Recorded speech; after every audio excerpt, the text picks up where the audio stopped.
Доброго дня, коллеги! Я вас всех приветствую на нашем традиционном эфире, встрече с прекрасными, интересными людьми, профессионалами из разных стран, из разных городов и регионов.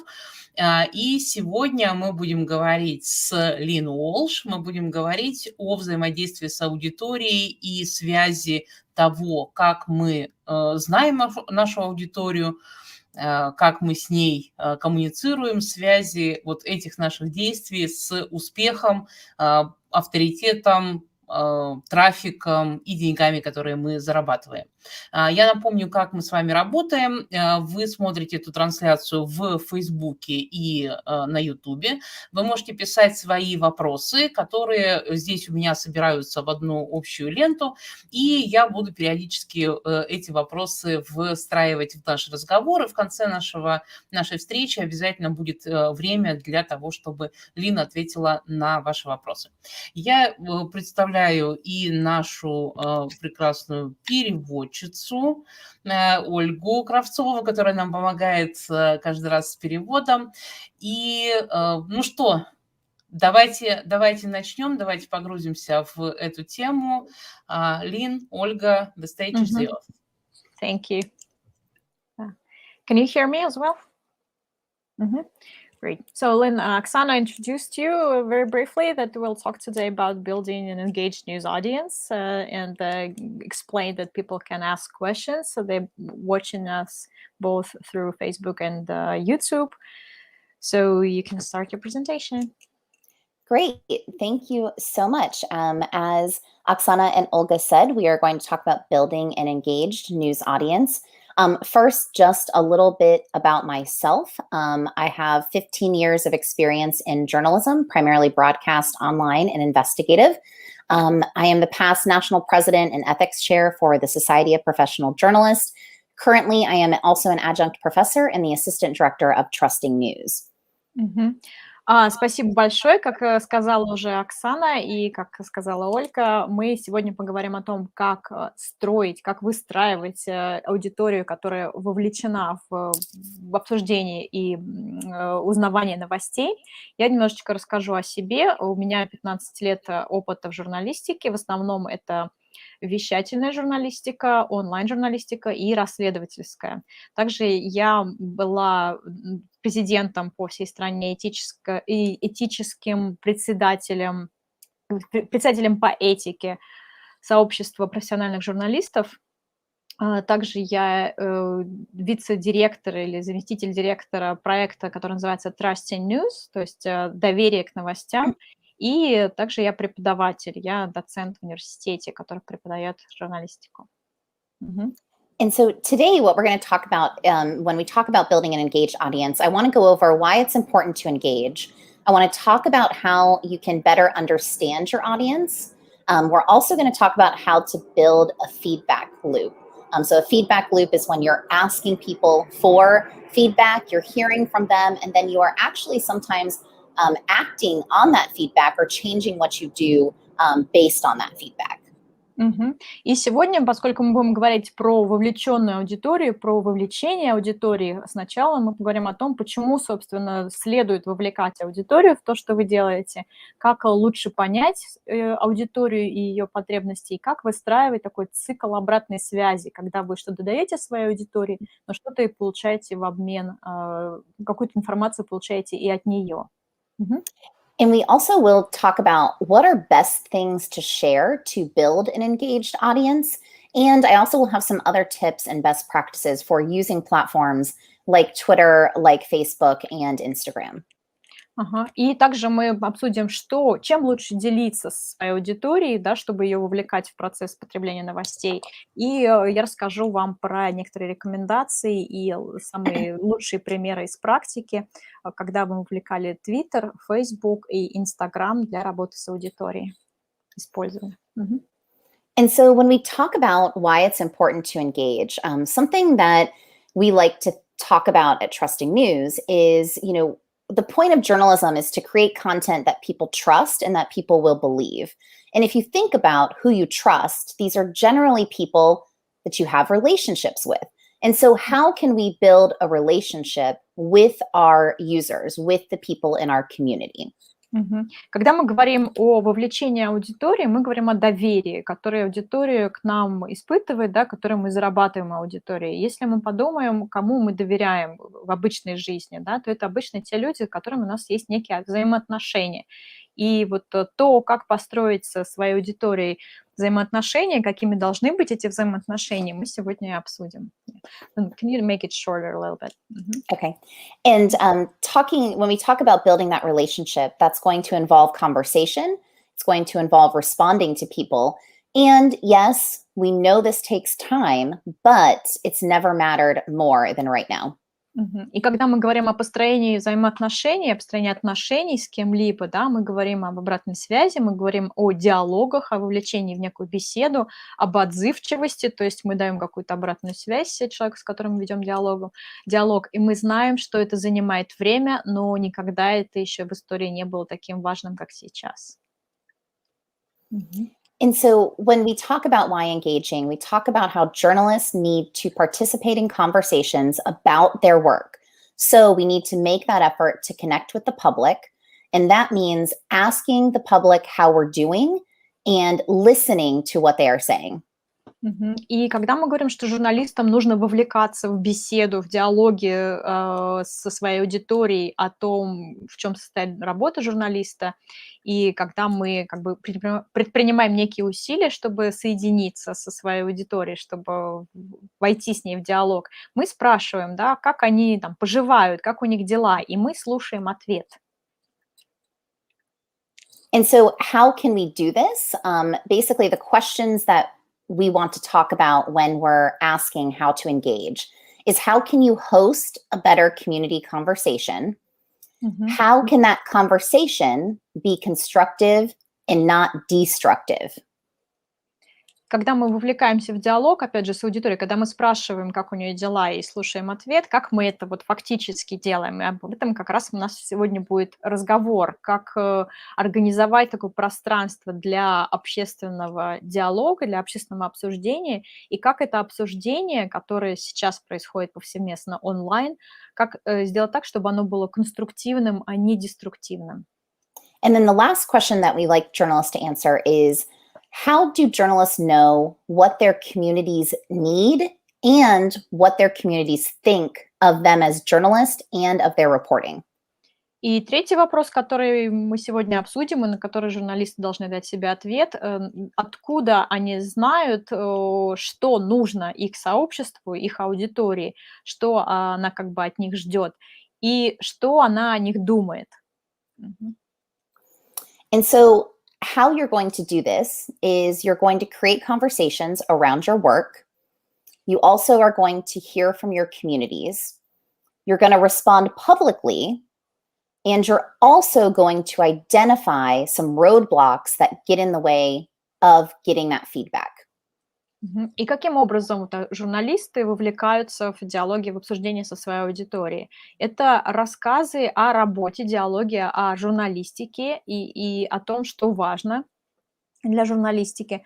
Также журналисты хотят слышать обратную связь от сообщества, от своей аудитории. Нужно, чтобы журналисты публично как бы охватывали больше людей, то есть отвечали на вопрос не просто тому, кто его задал, а всей аудитории, поскольку это может быть общий вопрос. И идентифицировали, находили, в чем состоят некие препятствия, лежащие вот на этой дороге, да, и в чем, может быть, не хватает информации, и как ее заполнить, как заполнить эти пробелы. And so now we have to, in order to engage, understand our audience. And so here are some questions that we want to see, do you know the answers to about your community? И чтобы вовлекаться в диалог с аудиторией, нужно понимать свою аудиторию. И если, если у вас знание о том, понимаете ли вы, какие вопросы есть у вашей аудитории о вашей новостной организации, то есть есть ли что-то непонятное. And so a basic question is, do you know who is in your audience? Who are the people that make up your community? И основной вопрос, кто составляет вашу аудиторию, кто состоит в вашей аудитории, что вы знаете об этом сообществе? This relates to people's backgrounds, what kind of education they may have. It also, though, relates to what they care about. So, do you know what your community cares about? Do they have families? Are they worried about their jobs? Are they worried about healthcare? Мгм. И что это может быть, да, какие характеристики? Это может быть там образование, какое образование имеет ваша аудитория, на которую направлен ваш журналистский продукт. Но это также ее, так сказать, чаяние, что нужно вашей аудитории, есть ли у как бы большинства представителей там семьи, о чем они волнуются, в чем их какие-то ожидания. Мгм. And that is the kind of the basic questions that you want to answer. Then we have next level questions that are going to relate to what do they think about the journalism that you're providing? What do they think about your news organization? And then most importantly, can they get in touch with you to provide information to you about tips or story ideas? Мгм. Это вот такие основные вопросы, что вы хотите знать о аудитории, что она ждет, о чем она мечтает там, и какие у нее нужды. А второй уровень вопросов– это что ваша аудитория думает о вашей журналистике, ну, как бы о вашем журналистском продукте, о вашей медиаорганизации, и может ли она с вами каким-либо образом связаться, чтобы предоставить свою обратную связь. So, if you don't know those answers, let's ask them. And we're going to go over a couple tips of things you can do to ask your audience about who they are and what they want from you and what they think about you. Мгм. И если вы не знаете ответ на какой-то из этих вопросов, то самое простое- это, конечно, спросить, да. И я сегодня вам дам вам несколько рекомендаций, каким образом это можно сделать, чтобы узнать, собственно, кто ваша аудитория, каковы ее надежды и потребности, да, и как об этом услышать, как вовлечься с ней в диалог. And so, when you think about the people in your community, you probably have heard from them when they think you could do better. But we want to hear from them more than that. And so, in order to do that, we have to directly ask them these questions. We can't just wait for them to contact us. Мгм. И обычно мы получаем обратную связь от аудитории, когда что-то идет не так, да, и все знают, что критика не заставит себя долго ждать. Но нам нужно слышать от аудитории ее мысли и чувства как бы больше, чем просто критика, когда что-то идет не так. Нам нужно не просто ждать этой обратной связи, а запрашивать ее, задавать вопросы. And so, to thrive in a newsroom and for a journalist to thrive in a newsroom, you need to make sure you're investing to have people who will listen to what the audience is saying and respond to the audience. And we like to say this is everyone's job in the newsroom. This is not just one person. We all have to decide that we are a part of this feedback loop in talking to our community. Мгм. И чтобы журналистская организация работала успешно, нужно, чтобы в ней были люди, которые слушают аудиторию, которые вот вовлекаются в эту обратную связь и в этот цикл обратной связи, чтобы люди не просто слушали аудиторию, но и откликались на ее, опять же, запросы и чаяния. Но это должен быть не какой-то один или специально обученный человек или несколько, а все журналисты, все организации. То есть это работа для всех. And so, when we think about a feedback loop is how are we hearing from our community? What are ways that our community can get in touch with us? So the first question we ask when talking about how to get to know your audience is, how do you currently hear from your audience or from your community? И когда мы говорим о таком цикле обратной связи, что это такое? Это ответ на вопрос, каким образом мы узнаем что-то о нашей аудитории и от нашей аудитории, и каким образом аудитория может общаться с нами. Поэтому вот сейчас вопрос, как бы, каким образом вы получаете какую-то информацию о вашей аудитории? And once you list those and have those written down, and I would recommend writing them down, because the next question is you want to find out which of these are helpful and which are toxic. И я советую писать прям вот список ответов на эти вопросы. И когда вы увидите этот список, вы, может быть, отметите что-то, что работает, что успешно получается, а что-то, что не очень хорошо получается. And you may, as you're thinking about it, think, Facebook is just so toxic. everything we hear there is negative. It's not helpful. And so then the question is, are you just ignoring that because of that? And if so, how can we change that to make it less toxic? Мгм. И, может быть, есть такой стереотип у кого-то из вас, да, что, например, Facebook — это очень токсичная структура, там сплошной негатив, да, и мы не хотим с этим работать, и полезно задать себе вопрос. Если мы считаем, что что-то не работает или что-то токсично, мы просто от этого отказываемся, или мы делаем что-то, что делает эту среду менее токсичной и более рабочей? If there is one that you identified as being helpful, maybe it's emails, maybe it's comments, maybe it's people directly contacting you. Think about how can you build on that, and you want to think about what are you learning from that feedback. А если что-то в вашем списке вы пометили как успешно работающее, как удачное решение, может быть, это email-рассылка, да, или это комментарии там в соцсетях, или это когда люди напрямую с вами как-то связываются и предоставляют свои комментарии. Нужно подумать на тему того, вот как на этом построить общение, как усилить этот позитивный эффект, да, и как больше вовлекаться в это общение. And so one way that you can better get to know your audience, in addition to the other feedback loops that you've identified, is you can create a survey. И кроме вот тех уже циклов обратной связи, которые у вас работают и которые вы для себя выделили в своем списке, еще дополнительно может стать проведение опросов. And what you're going to do when you create this survey is you are going to share it within those existing feedback loops. You're going to share it on social media. You're going to share it in a newsletter. You're going to share it in emails, in your print newspaper if you have it, on air. Мгм. И вот те каналы, которые для вас работают уже для общения с аудиторией, вы этот опрос можете распространить, да, будь то какое-то письмо по имейлу в рассылке, да, либо пост в соцсетях с вашего аккаунта, или это там объявление в бумажной газете, если у вас таковая есть, или это объявление в эфире и так далее. And a lot of the newsrooms we work with do use something like Google Forms to solicit feedback because it's very simple. But you can use any form that you may like as long as you can collect the data and then be able to look at the responses to then make possible changes. Мгм. И многие организации, с которыми мы работаем, используют Google формы, потому что это очень простой способ, да, как бы легкий для заполнения, легкий для людей. Но вы можете на самом деле использовать любую форму, которая позволяет вам запрашивать эту обратную связь, собирать ее результаты, ответы, просматривать, анализировать результаты и что-то менять в своей деятельности, основываясь на этих результатах. If it's possible to ask for demographic information, information about if people have families, information about their education level, or maybe their political leanings, that would be great because that can kind of help you better understand who lives there in the community.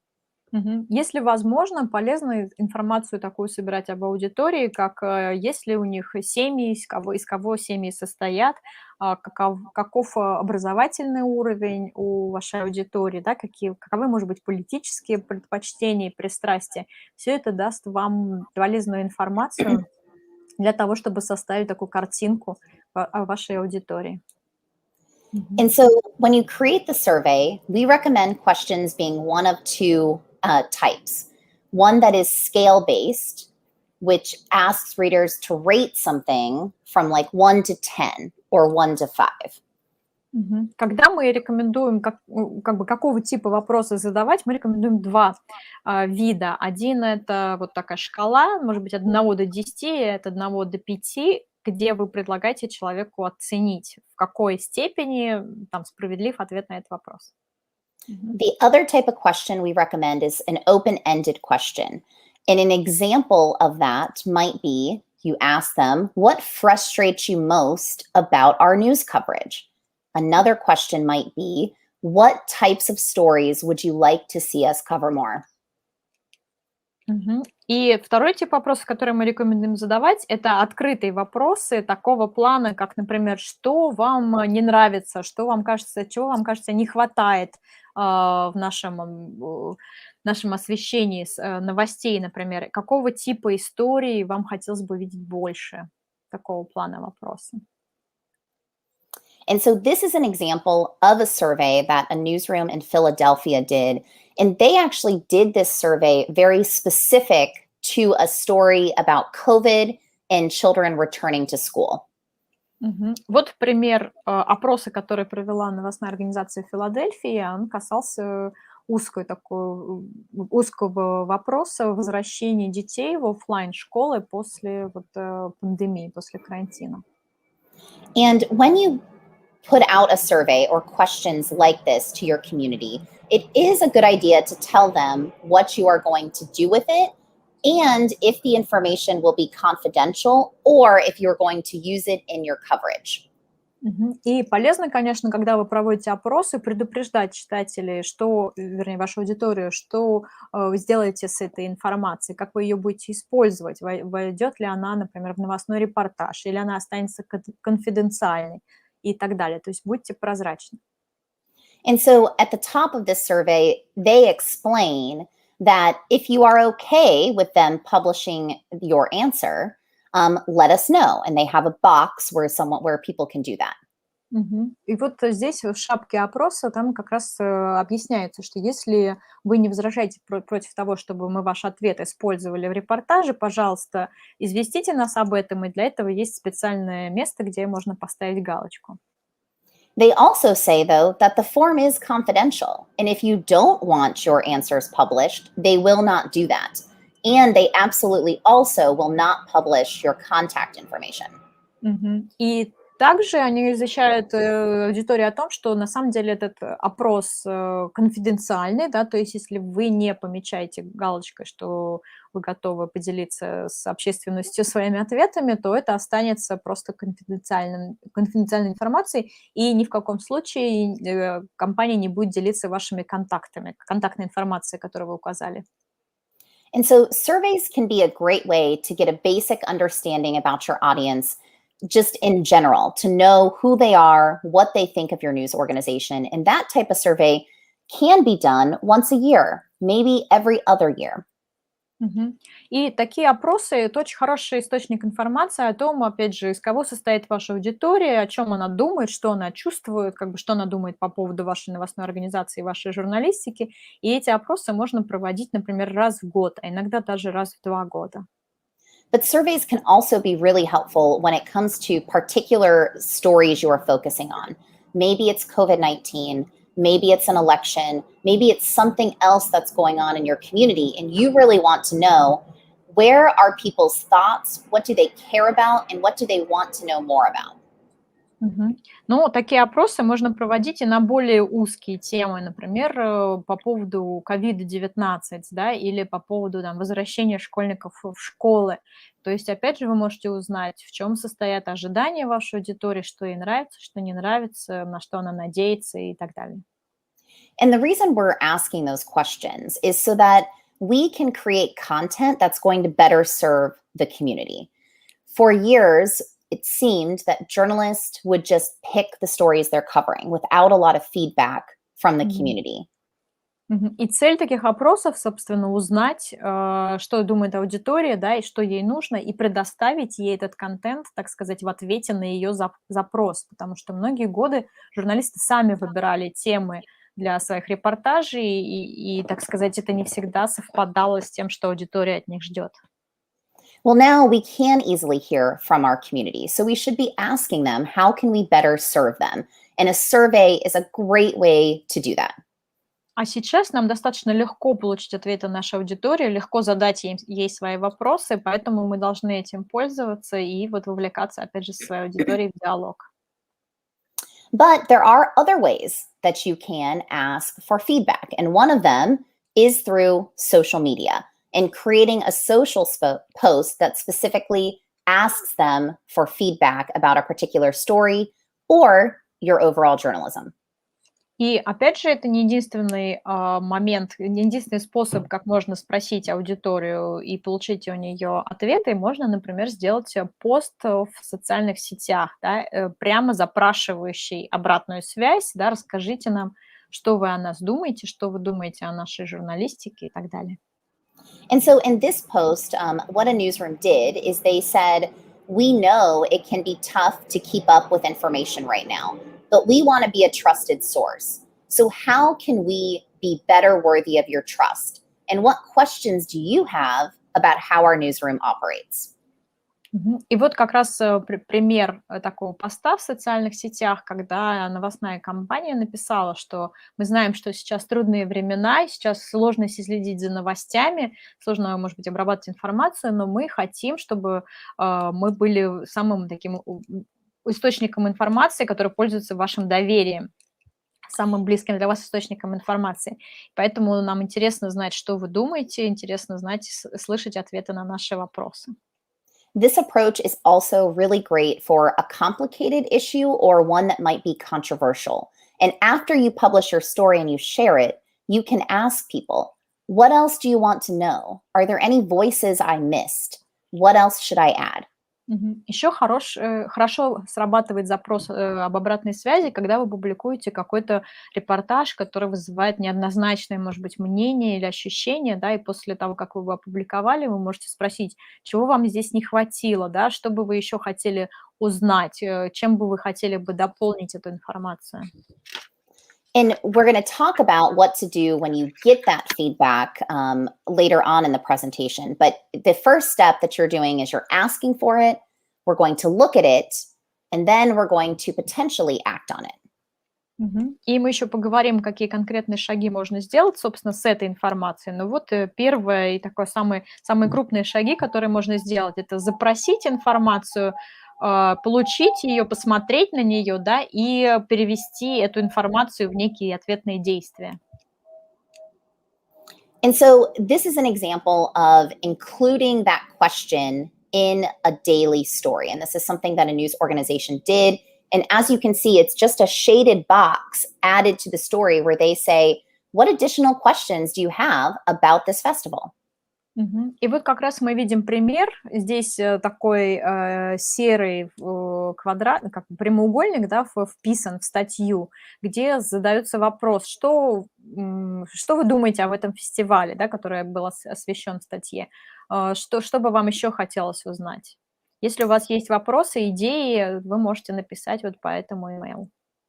And I really love how they phrased the last part of their question. They say, who should the Gazette be talking to for future stories about this? Let us know.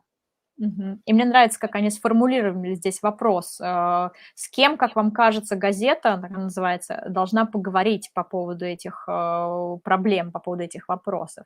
Дайте нам знать. И там ссылка активная. And asking a question like that is going to allow you to potentially reach more people that you aren't reaching currently.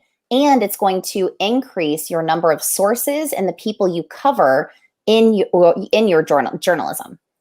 И такие вопросы обычно позволяют вам достичь большей аудитории, чем вы обычно как бы покрываете, чем обычно является вашей аудиторией.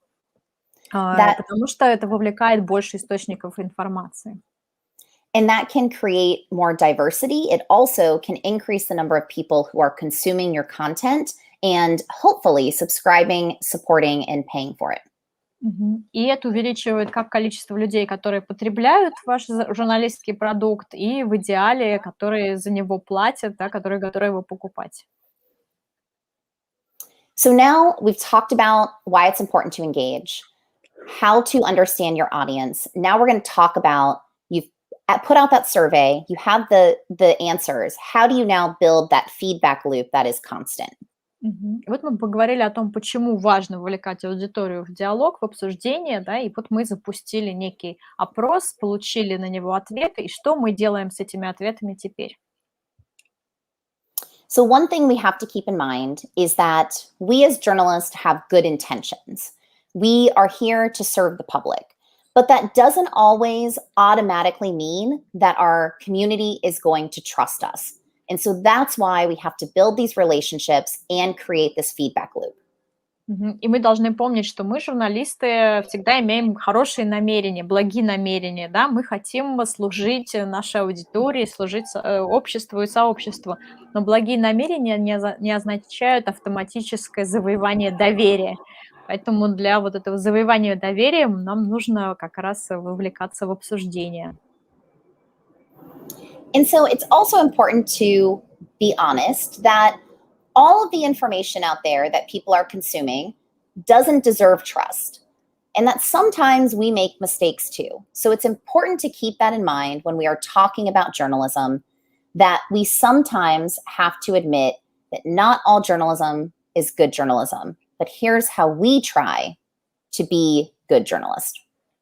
И нужно, конечно, быть честными. Не вся журналистика заслуживает доверия, правильно? И даже хорошие журналисты тоже иногда допускают ошибки. Это тоже, в этом тоже правда. Вот на картинке написано «Будь спокоен, потому что я хороший парень». Да, но мы должны как бы аудитории донести мысль, что мы стараемся все-таки давать вам хорошую журналистику. And so one question you can ask yourself is, what do you wish your community knew about your journalism and your approach to covering the community? Поэтому один вопрос, который мы себе задаем, это что мы хотим, чтобы наша аудитория понимала или узнала о нашей журналистике, о нашем журналистском продукте. And when you think about what you wish that they knew about, you also can look at the feedback and comments you receive. Look for patterns and see if there is anything in that feedback that makes you believe, hey, wait, they don't know how we do this. Let's tell them. И когда вы думаете о вот такого рода обратной связи, и подумайте о том, какого рода комментарии вы обычно получаете, каковы ваши типичные комментарии. Возникает ли у вас такая мысль, что ой, они же не знают на самом деле, как мы это делаем или там, почему это важно. Смотрите, есть ли какие-то повторяющиеся истории или вот повторяющиеся комментарии, которые наводят вас на мысль, что нужно что-то лучше объяснить. And so you're going to put this to use in two ways. You're going to now write content that explains your values and what you value. The other thing you're going to do is engage in conversations with your community. Этот вопрос можно решить двумя путями. Во-первых, посмотреть на свои ценности и вот на то, как они преподносятся аудитории, что для вас действительно ценно. И второе – это вовлечься в обсуждение, чтобы вот как бы обеспечить свою целостность, защитить свою целостность. And so how are you going to do this? You're going to answer their questions and you're going to respond to their comments. И как мы это собираемся сделать? Мы будем отвечать на вопросы аудитории и будем отвечать на ее, реагировать на ее комментарии. Even when the comments are critical, which I know is hard to do and it's easy to ignore, but we still should attempt to respond to them even if the comment is critical. И даже когда комментарии критического толка, я знаю, что на них очень сложно бывает отвечать, легче их проигнорировать, но тем не менее мы постараемся ответить и на них тоже. So the question is, how do you respond when someone says, let me give you a piece of my mind? It's like sharing opinion, like let me see. So if someone comes up to you and wants to complain about something, how do you respond? Да, подумайте о том, какова ваша реакция на комментарий такого типа, когда человек его начинает. Разрешите, я поделюсь с вами некоторыми соображениями. Но когда человек явно настроен критично, он что-то хочет сказать, что что-то не так. It's probably not a conversation you are looking forward to, and you may ignore them. Может быть, это не тот диалог, в который вам хочется вовлечься, да, и вы склонны такие вопросы игнорировать или такие комментарии. But I'm going to give you some tips to hopefully change your mind on that. And we're going to talk about how to respond to people, even if they are complaining or being critical. Но я хочу вам показать пример, как можно ответить на такие вопросы, и чтобы этот диалог получился конструктивным и полезным. И как вообще отвечать вот на такие комментарии, которые содержат в себе либо жалобу, либо какое-то недовольство или критику. So two main things that you want to think about with any interaction with the community is you want to think about the tone that you are using and the content that you are providing in your response. Две вещи, которые нужно держать в голове, когда вы взаимодействуете со своей аудиторией, это тон вашего сообщения, как вы что-то говорите, и содержание, собственно, что вы говорите. And with tone, one basic thing you can do if you are looking at a critical comment or someone is attacking your journalism, the first thing is take a deep breath before you respond. Первый совет – это прежде чем ответить на любой какой-то негативный или критичный комментарий, на который вы, может быть, плохо среагировали, сначала глубоко вздохните. The other thing is to remember to be human and be genuine. Don't give them a robotic response that doesn't sound like it's coming from an actual person. Talk to them as if you were talking to a friend or family member. Второй совет – это быть человеком, да, быть искренним. Не пишите такой ответ, не давайте такой ответ, который похож на ответ робота, за которым не ощущается человек. Разговаривайте с комментатором таким образом, как будто это член вашей семьи или друг человеческий. You also want to use humility and understand that they don't necessarily understand the process. And so we want to give them the benefit of the doubt and use it as an opportunity to teach them how journalism works and how we do our jobs. Нужно использовать такой подход с некоторой такой скромностью, да, и дипломатией. То есть помните, что люди не всегда понимают, в чем состоит работа журналиста, как делается журналистский продукт. И, может быть, мы хотим это использовать для того, чтобы использовать эту ситуацию для того, чтобы им лучше разъяснить, в чем работа журналиста состоит. It's also important to acknowledge where they're coming from and acknowledge that it's hard to get information right now and that they may be right. There is some journalism that is biased. And so we have to acknowledge that and meet them where they are. Нужно понять, из какой среды, так сказать, поступает этот комментарий, да, и признать, что сейчас очень сложно, может быть, получить правдивую информацию. И, может быть, действительно люди столкнулись с журналистикой, которая не соответствует очень высоким стандартам, да, какая-то предвзятая или еще какая-то. The other thing that's really important is you want to pick the right people in your staff who are responding. If there are people or staff members that really just don't like talking to people, they're probably not the right people to be responding to comments. И нужно выбрать из своей команды человека, который будет вот как-то удачно отвечать на комментарии, потому что есть люди, которые вообще в принципе не любят вовлекаться в диалоги, и, наверное, это будет не очень правильный человек, которому вы назначите отвечать за комментарии. На комментарии. So the next thing is the content. We're going to acknowledge where they're coming from. Most importantly, we're going to actually answer the question or address the issue that has been brought up. Вторая составляющая – это, собственно, содержание вашего ответа, да, тоже отметить, что мы понимаем, из какой среды как бы задается этот вопрос, и мы отвечаем на этот вопрос, собственно, и рассматриваем саму проблему. And so this is an example of a response from a newsroom that we work with.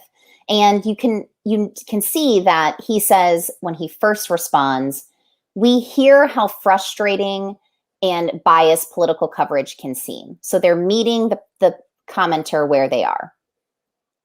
И вот как раз пример такого ответа, который начинается с предложения: мы слышим ваше огорчение по поводу того, насколько сейчас освещение политических новостей может восприниматься искаженным. Then he talks about what their goal is as a news organization and says their goal is to provide information that you need to make a decision. And then he links to where they can find information about their ethics and goals. В следующем предложении, в втором предложении, вот отвечающий говорит, что наша цель – это всегда поставлять людям правдивую информацию, которая вам нужна для принятия взвешенных решений. Вы можете прочитать нашу этическую политику, наши цели вот здесь по ссылке, там зелененьким активная ссылка. и мы боремся за взвешенность и точность в наших новостях, и хотим, чтобы want to know, и хотим научиться, ну, как бы из ваших комментариев, из вашей обратной связи, как делать это лучше. He then explains that he strives for fairness and accuracy, but wants to know how we can do better. So contact us if you have ideas.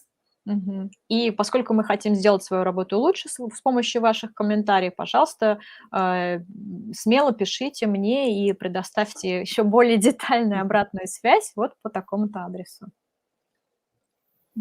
So I want to talk kind of more broadly about comment sections. Я хочу немного побольше поговорить о секции комментариев. We like to think of comment sections, or really any place where you are getting feedback publicly, as like a party that you are hosting.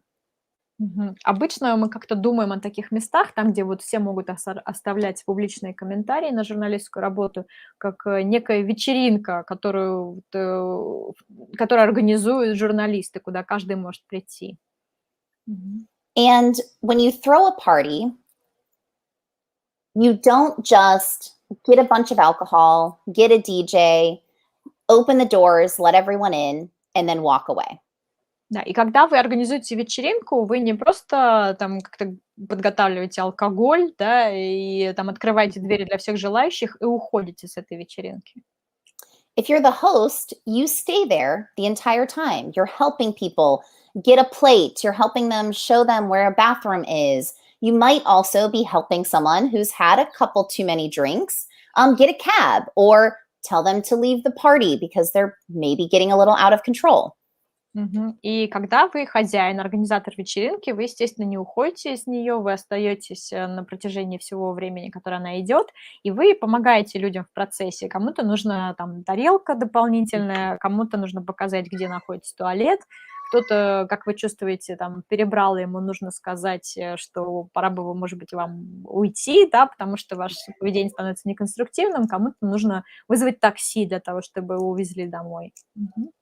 And so we have to do the same thing with our comment sections. We can't just let people comment and never do anything about it. Because if we do that, we're ruining the experience for people who are there for the right reasons and are acting like appropriate guests or commenters. И точно таким же образом мы не можем просто организовать некое место для комментариев и уйти, да, таким образом мы разрушаем, собственно, всю цель получения этих комментариев, и те люди, которые готовы нам давать эти комментарии, которые готовы предоставлять обратную связь, и они должны чувствовать, что вы вот там, как организаторы вечеринки, что вы всегда в любой момент можете помочь. And so instead of ignoring the comments after we post a story or share it, we're going to stay and we're going to be a host, and we're going to help. We're going to respond to people who have questions. We also are going to get rid of people who are ruining the experience for others. И когда мы опубликовали какую-то статью, да, и открыли там место для комментариев, мы не будем их просто игнорировать. Мы должны там остаться, опять же, как хозяин-организатор вечеринки, и отреагировать на вопросы, на какие-то конструктивные комментарии, и в то же время попытаться как-то нейтрализовать тех людей, которые разрушают этот диалог, которые мешают другим. And so one thing to keep in mind is that while it may sometimes seem this way, the community that you have that's commenting, it's not all jerks. But if there is someone who shows up to the party and is dominating everyone's impression, it's time to kick them out of the conversation. И мы должны держать в памяти то, что на самом деле ваша аудитория, ваше сообщество, оно не состоит из каких-то мерзавцев, да, но если мерзавец появляется на вечеринке, он обычно привлекает больше внимания и как бы завладевает вниманием. Поэтому иногда приходится как-то находить пути, чтобы эти мерзавцы нашу вечеринку покинули. And so one way that makes it really easy to do that is to have a comment policy, sometimes also called community guidelines. Один из способов, чтобы регулировать вот такого рода комментарии, это иметь некую политику, прописанные правила комментирования, которые иногда называются там руководством к комментированию. If you already have something like this, now it's time to make sure it's published, it's easy to find, you can link to it, and that you use it. Если у вас уже есть такая политика, то очень полезно убедиться, что она у вас опубликована, ее легко найти, на нее можно дать ссылку, и вы ее действительно используете. If you don't have a comment policy, I would highly recommend creating one. What it does is it allows you to set rules for people who are participating in the conversation. Those rules, once they exist, make it easy for you to remove content or kick people out of the conversation who are ruining it for everyone else. Мгм. Если у вас нет такой политики, я очень рекомендую ее прописать. Это некие такие правила комментирования, опираясь на которые вам будет легче, во-первых, убирать какой-то нежелательный контент, нежелательные комментарии, которые не соответствуют этой политике, да, и убирать, там, блокировать людей, которые, собственно, и портят для всех остальных все это обсуждение. And the other thing you're going to do is you're going to be prepared to defend and explain how your journalism works. И еще что, к чему нужно быть готовыми? Нужно быть готовым объяснить и защитить это, этот рассказ, как бы это объяснение о том, что такое ваша журналистика, в чем состоит ваша журналистская работа. And so when you're thinking about how to respond and when to respond, because there can be a lot of comments and it can be overwhelming, there are two things you're going to think about. И когда у вас очень много комментариев, а это может быть такой подавляющий опыт, да, когда их слишком много, можно подойти к нему вот такими двумя путями. So you want to prioritize impact first and foremost. Нужно приоритизировать, как бы поставить первым приоритетом влияние, impact of what. And so prioritize the impact of the comment. Мгм. And so when you prioritize the impact, you are going to think about, was the comment made publicly and getting a lot of attention? If it was, that's probably a sign that it's time for you to respond. Нужно посмотреть, насколько этот комментарий, который вам оставлен, насколько он производит вот некое влияние, да, на остальную аудиторию. То есть если вы видите, что на него многие реагируют, ему там многие отвечают или ставят какие-то пометки, то, наверное, нужно как-то тоже вам на него отреагировать. Another thing that's going to teach you or tell you that it might be time to respond is if it's a high profile community member that is making an accusation. So someone that might have a lot of followers, if they are chiming in publicly and accusing you of something, that might be a key that it's time to respond. Другой, так сказать, признак того, что вам нужно включиться и отреагировать, это то, когда комментарий оставляет один из таких заметных членов сообщества, то есть у которого много фолловеров, да, или у которого много френдов там, в социальной сети. То есть вы видите, что его комментарий, он имеет вес. Особенно если он критикует вашу работу. And remember, when you respond, it's important to respond publicly. Sometimes we want to just respond to one person with an email, but if you post that response publicly, you're reaching more people. И помните, что нужно отвечать, лучше отвечать публично. Иногда бывает соблазн, что мы отвечаем просто приватным имейлом, но на самом деле, если сделать это публично, то это больше вовлекает вас в диалог с аудиторией. And so this is an example of how one newsroom responded to a comment that was critical of word choice in their story. И вот это пример того, как одна новостная компания ответила на комментарий по поводу своего репортажа на экологическую проблему. And a simple question about word choice in a story might be something that you're like, why would I take the time to answer it? But in explaining why you chose a certain word, you can then talk about your value and your ethics as journalist. И иногда комментарии вызывают такое чувство у журналиста, что ну почему я должен все это объяснять? Я уже все сказал своим репортажем. Но на самом деле полезно бывает объяснить, почему вы там выбрали то или иное слово, почему вы назвали вот вещи вот такими именами, которыми вы назвали и так далее. And so in this case, the question was, why did they use the term American Indians instead of Native Americans? Вот в данном примере вопрос был в том, почему в статье, почему в репортаже использовалось словосочетание «американские индейцы», а не коренные американцы. And what they said was the reporter who did the story asked the people they interviewed who were American Indians, how they want to be referred to. And they said American Indians. So that's the term they used.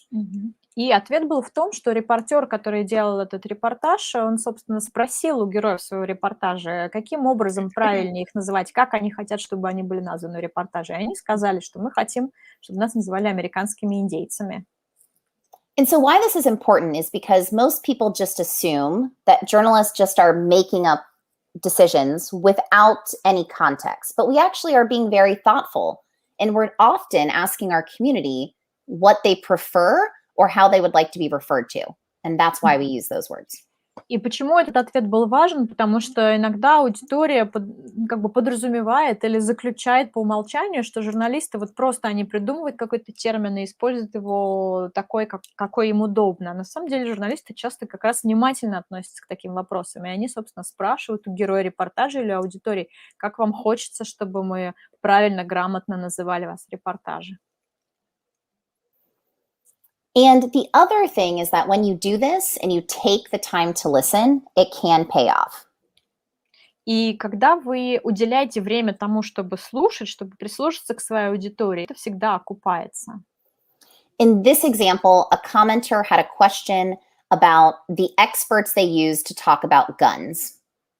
И вот в этом комментарии там спрашивающий задал вопрос об эксперте, который рассказывал про использование оружия. And the person in the community felt that the news organization was using people who don't know anything about guns, and he thought that they weren't credible sources.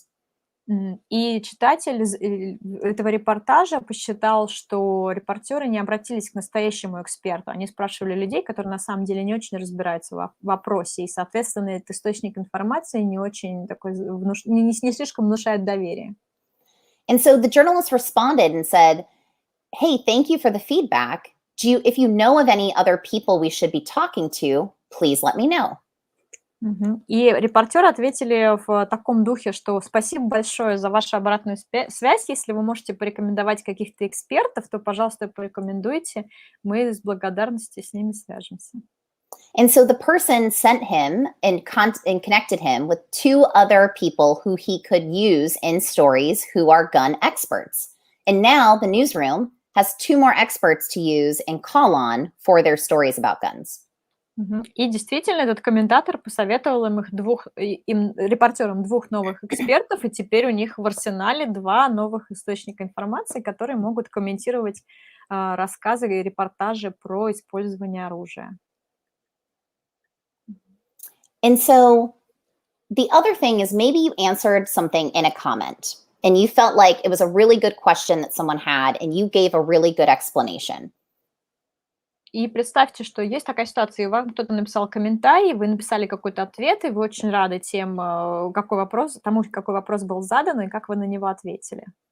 The next thing you can do is take that answer, take that response, and you can now make it an actual story that you can share more widely for other people to read.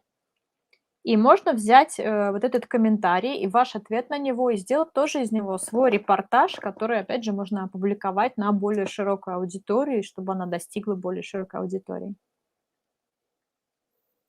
This is a list of some other questions that you might want to address or talk about when you are talking about your values and your ethics as journalists. Вот у нас здесь список вопросов, которые можно задавать, ответами на которые можно интересоваться, когда вы говорите о своей этике, о ценностях своей журналистики. And a couple of them that I'll highlight: how do you select stories? How do you handle corrections? And do you follow up on crime stories? Lynn, do we want to because our audience probably won't read in English, so Okay. do we need to go through the whole list or? We can, yeah. Let's go ahead. We can go from the top. Do you want to do that? Yeah, but if you talk about them and then translate rather than me reading them, translating. Okay. So the first question you may want to address is, do you use anonymous sources? And if so, when and how? So these are the questions that reporters ask themselves, or yes, and then so ask themselves and then would write about and explain to the viewers or the users. Ага. Это вопросы, которые может сама себе задать как бы новостная организация и объяснить, донести эти свои ответы до аудитории. Вот первый вопрос: используете ли вы анонимные источники, когда, в каких ситуациях и каким образом? The next question is, how do you decide to identify a victim? You're going to answer that question and explain it to your users. Как вы решили обнародовать, опубликовать ли имя, например, жертвы происшествия или нет? Объясните, вот на чем основываются ваши критерии. The next question to explain is, how do you select stories, and does company ownership impact that? Каким образом вы выбираете темы для своих репортажей, и влияет ли на выбор этих тем владелец вашего СМИ? And then also explain, how do you handle conflicts of interest? Как вы имеете дело с конфликтом интересов? Как вы принимаете решения? And how do you make a correction? Or what do you do if you get something wrong? Как вы исправляете ошибки, если вы допустили какую-то ошибку? What if someone asks you to take a story down? What is that process? How do you respond to that? And do you take stories down? Берете ли вы какую-то историю, какие-то сюжеты, репортажи и от ответов своей аудитории? Каким образом вы развиваете эту историю, работаете над ней? The other question is about your funding. How do sponsorships or advertising work, and does that influence news coverage? So take a story down means like remove it from your Remove it from the website, yes. Простите, на предыдущий вопрос неправильно я перевела. Если вас кто-то просит убрать историю из онлайн-медиа, да, делаете ли вы это и по каким тоже критериям, в каких случаях вы принимаете решение? Следующий вопрос: как работает реклама, да, или спонсорство, каким образом вы зарабатываете деньги? And then another question to answer and talk about is, how do you pick what words you use? So accident versus crash, or that example that we saw, Native Americans versus American Indians. И каким образом вы выбираете вот те термины, которые вы используете в репортажах, те слова, да, как вы называете там авария или несчастный случай, или вот как в предыдущем примере американские индейцы или коренные американцы? And so answering these questions and providing these answers publicly, what it does is it's going to better create a relationship with your community. И ответы на эти вопросы, и тот факт, что вы поделитесь этими ответами со своей аудиторией публично, он поможет, этот диалог поможет установить более доверительные отношения с вашей аудиторией. They can feel that they are better getting to know you and who you are, which is going to hopefully better lead to a relationship, and they'll make them more likely to contact you for information or feedback. Аудитория почувствует, что вы завязываете с ней взаимоотношения, да, что они вас лучше узнают, собственно, что вы вступаете в какой-то диалог. И им, может быть, захочется узнать о вас побольше, им, может быть, захочется доверять вам больше и так далее. And so another way that you can do this is you can publish something called a fairness checklist. All of us have a checklist we use before a story is published. So let's talk about the things that we look at before we publish that story. У всех у нас есть некие списки, да, с которыми мы сверяемся перед тем, как опубликовать истории. Вот мы предлагаем, чтобы была такой чек-лист сбалансированности, справедливости. And this is an example of a fairness checklist that one news organization has, and I'm just going to highlight 2 or 3 points on it. Вот такой список сбалансированности, с которым сверяется одна из новостных организаций, как пример, но мы сейчас не будем тут все зачитывать, а сфокусируемся на 2 положениях. And so they say, to ensure balance and fairness, we must, one thing they say is give subjects ample time to respond. Generally speaking, a minimum of 24 hours. Чтобы у нас было ощущение сбалансированности и взаимодействия с нашей аудиторией, мы берем время, чтобы ответить на запрос аудитории, и это 24 часа. They also say that they must frame stories fairly and openly, in particular, the critical sections that make an impression on readers. И мы особенно тщательно относимся к тем историям, которые чаще встречают критику со стороны аудитории.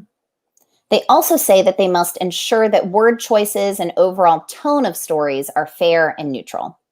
И мы уделяем внимание тому, чтобы наш выбор слов и в целом тон наших репортажей был таким справедливым и нейтральным, взвешенным и нейтральным.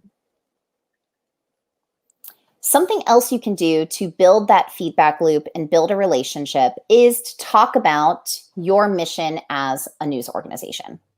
Еще что можно вот запустить как бы в этот цикл обратной связи, это рассказать аудитории о миссии организации и о своем видении организации.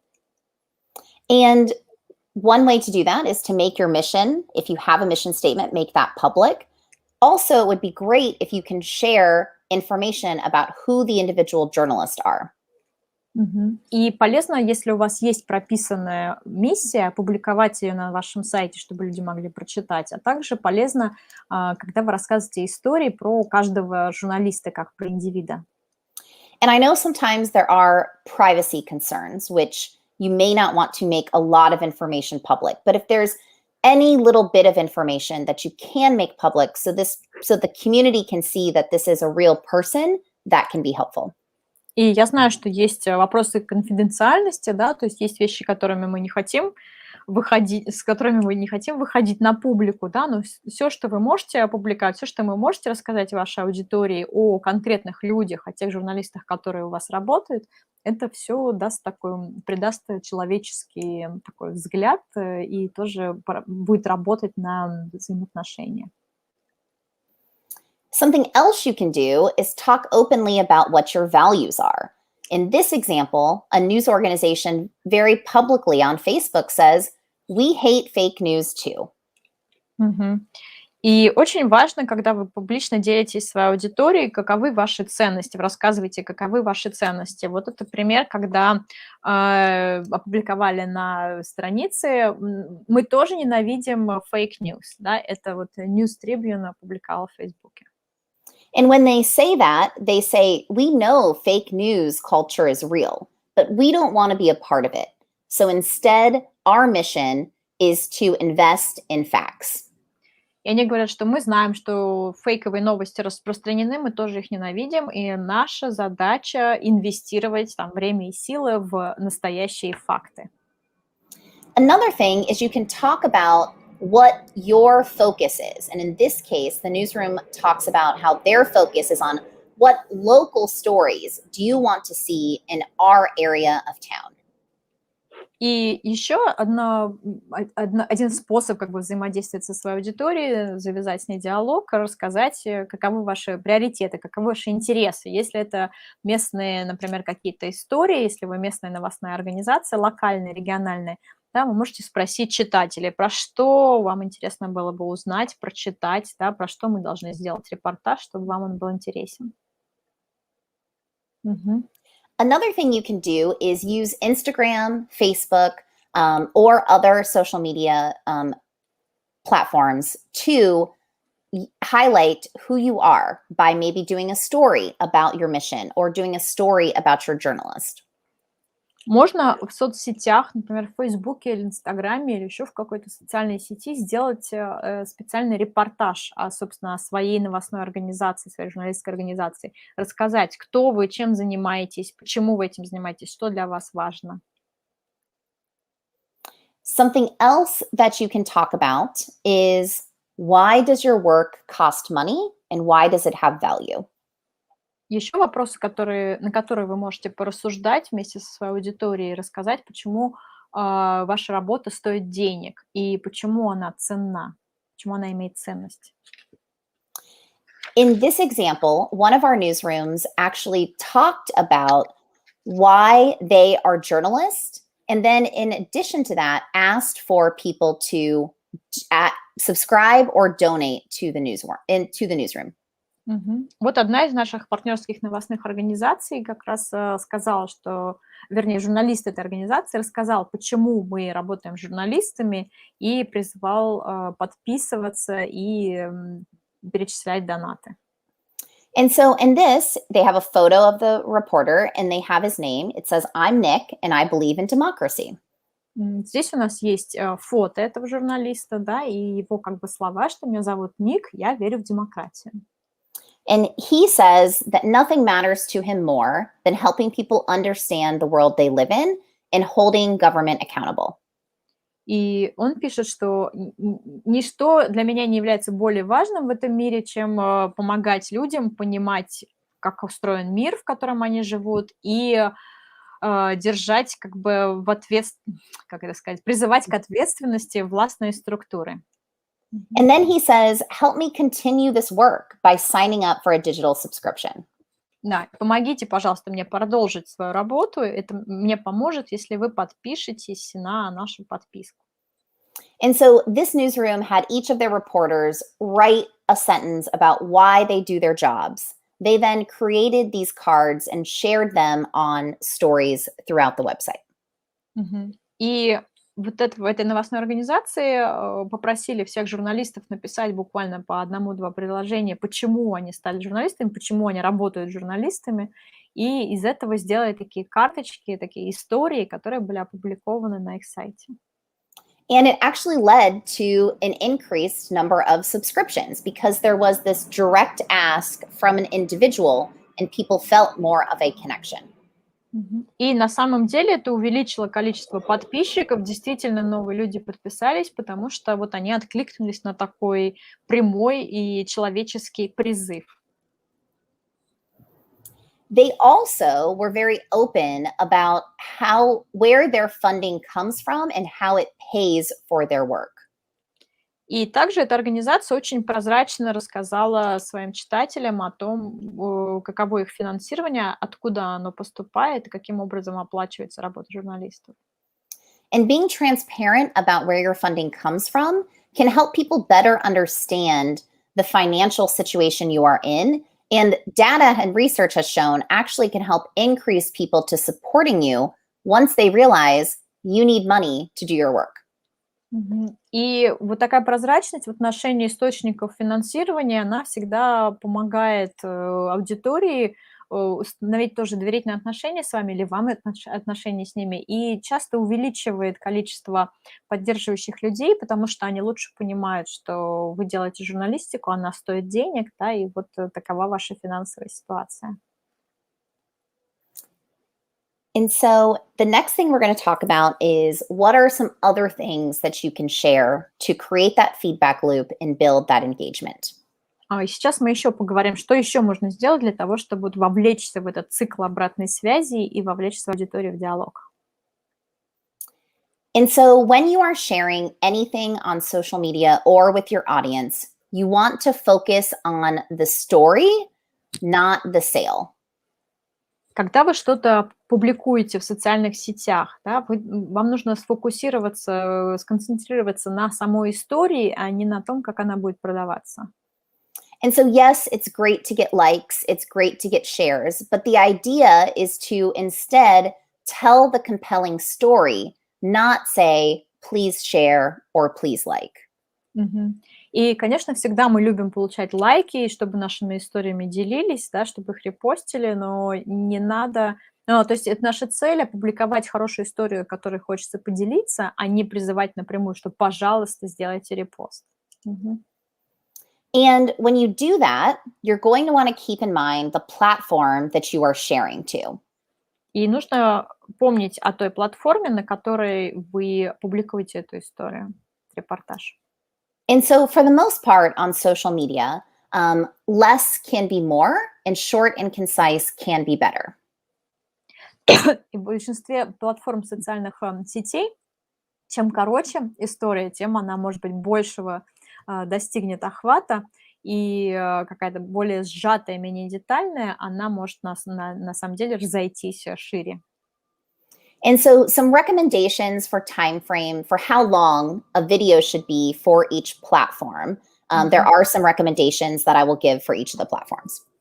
И есть рекомендации по поводу оптимального времени, сколько должен занимать репортаж на каждой из социальных сетей. And so if you're posting on Instagram and you're posting a video, they recommend about 26 seconds. Если вы в Instagram постите видео, то рекомендуется, чтобы оно было не длиннее 26 секунд. It's a little bit longer for Twitter and Facebook. So for Twitter, they recommend about 45 seconds, and for Facebook, about a minute. Немного дольше видео может быть на Твиттере и на Фейсбуке. На Твиттере 45 секунд и на Фейсбуке минута. And then YouTube, you really want something to be at least 2 minutes and probably longer, depending on what the content is. А на Ютубе рекомендуется, чтобы видеорепортаж был не меньше 2 минут, может быть, даже дольше, в зависимости от содержания, от контента. Something else that has been happening on Facebook and Instagram recently is sometimes if you post longer content, people are sticking around for it now. И сейчас вот что происходит на Фейсбуке, на Инстаграме, если вы пишете там какой-то длинный комментарий, то к нему, так сказать, притягивается много людей. And the reason they are is because the content is compelling. So if you tell a compelling story, if you have a good video, if you have a longer text post, if it's a compelling story, they will stick around. Люди как бы дольше обращают внимание на вашу историю, если это хорошая история, если это захватывающая история, если это хороший контент. So people like to say that you have 10 seconds to shine. Люди обычно говорят, что есть 10 секунд славы. And you really want to capture someone's attention immediately. Otherwise, they will scroll away or continue to scroll down past your content. И вот за эти 10 секунд нужно успеть привлечь внимание аудитории таким образом, чтобы она с вами осталась, чтобы она не перешла по какой-то другой ссылке и чтобы не промотала там вашу историю. And they say that if you haven't engaged your audience after the first 30 seconds, you already lose 33% of your viewers. И говорят, что если вы не вовлекли свою аудиторию после первых 30 секунд, то к этому моменту вы уже потеряли 33%, то есть треть своих зрителей. And so when you're thinking about this and you are out and you want to post something as a reporter to Facebook, you want to make sure you're leading with the best video or the best image so it captures someone's attention immediately and they continue watching. И если вы репортер, и вы размещаете свой репортаж на Фейсбуке, то первым у вас должно идти самое хорошее видео, самая хорошая картинка, потому что вы хотите завладеть вниманием аудитории, чтобы она с вами осталась. And so some things that you may share as a news organization that can be very popular on social media include things that are behind the scenes or that bring people to places that they otherwise would not have access to. Что может быть со стороны журналистов очень популярной историей, очень популярным рассказом для социальных сетей? Это, например, история какая-то за кадром, да, как что-то создавалось, какой-то репортаж, или репортаж с того места, куда обычный зритель, скорее всего, не попадет без вас. Also, you have a lot of content that probably doesn't make it into your final story. So consider using that content to share on social media instead of just sharing a link to the story. И когда вы делаете какой-то репортаж, часто остается много материала, который в него не входит. И вместо того, чтобы на социальных сетях просто размещать ссылку на основной репортаж, поместите туда вот этот не вошедший в основную историю контент. The other thing to keep in mind is that you want to share content directly to each platform and adapt it for each platform. Еще один совет, что полезно держать в уме, это каждый контент нужно приспосабливать, так сказать, адаптировать к его платформе. Каждой платформе прописывать свой контент. And the reason you want to do this is because you have different audiences on each platform and people use the platforms differently. И это нужно делать, потому что, во-первых, в каждой социальной сети своя аудитория, даже если это ваша аудитория, и в каждой социальной сети аудитория по-разному себя ведет. Something else to keep in mind with photos and videos is to remember the phone orientation of when you took a photo or video. Еще полезно помнить об ориентации телефона, когда вы снимаете фото, делаете фото или видео и размещаете его потом в социальных сетях. And so for most platforms, horizontal is going to be fine. But for Instagram stories, make sure you always turn your phone vertically.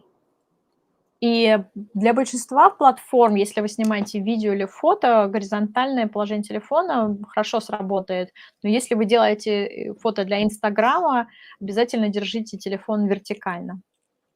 It also could be a good idea for your news organization to create a template that has consistent branding so that when an image is shared on social, it can have your brand on the corner, either right corner or on either of the corners of any photo or video.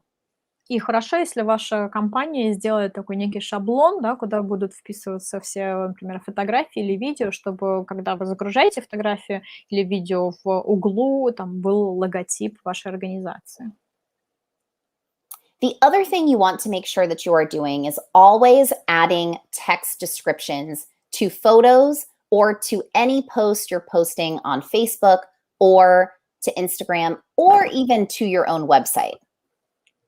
И когда вы размещаете посты в социальных сетях, убедитесь, что всегда есть некий текстовый комментарий к любому из постов, даже если это фото или видео, или, естественно, там история, и даже когда вы делаете это на собственном веб-сайте.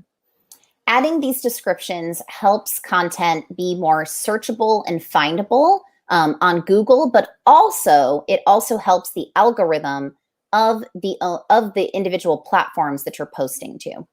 Во-первых, текстовый комментарий помогает Гуглу и другим поисковикам легче находить ваш контент. А во-вторых, это также внутри платформы помогает как бы людям находить этот контент, когда они что-то ищут. And so some other things that you can think about before you share content. Part of it is to, again, have an understanding of your audience and what you think they might want to consume. И опять же, нужно задавать себе вопрос всегда, кто состоит в вашей аудитории, из кого состоит ваша аудитория и что они ждут. And so two main questions that I think are really important to highlight is who are you ultimately trying to reach? And what is your audience most interacting with when you share it? Who in your audience? Who are you trying to reach in your audience? And then also, what does your audience interact with when you share it? What does it mean? Yes. Да, и основные два вопроса по поводу вашей аудитории – это кого, собственно, вы хотите затронуть своим репортажем, кого вы хотите достичь внимания, кого привлечь, и на что реагирует ваша аудитория. Keeping those two questions in mind can help you decide what content to share, which platform to share it to, and when to share it.